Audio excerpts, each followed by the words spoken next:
I went in during that year looking at also, well, if these populations, the prison populations are growing, then how are we reintegrating people back into the communities once they're released? How do you integrate people who were never integrated into a system to begin with? Essentially, I came back and was like, this is a byproduct of capitalism. Like seeing capitalism, it like in this full scale across the world, where you literally saw these countries that had resources. It wasn't a shortage of resources, but the prioritization of resources going to expanding criminal justice system instead of expanding social safety nets and public programs and services that actually allows people to provide for themselves and their families. They were not doing that. It's the same thing here. This morning, I was at a tent encampment, and it boggled me that this past year we've had tent encampments grow across the city,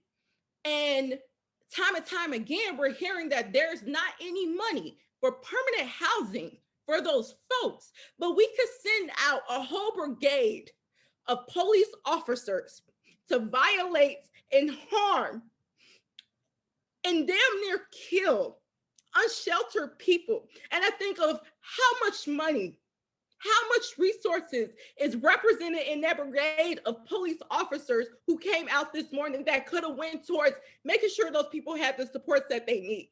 And it's not, again, as I realized in college, that is not accidental.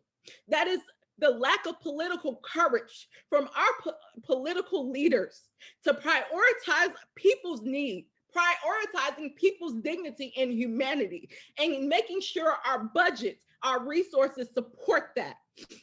And realizing that under this system of racial capitalism across the globe, you cannot, it doesn't allow you to invest in people's humanity. It doesn't allow for you to invest in their full integration into the Republic so that they can benefit from the same resources that people who exploited them, that from those who have privilege, have been able to accumulate wealth from. It doesn't allow them access to that.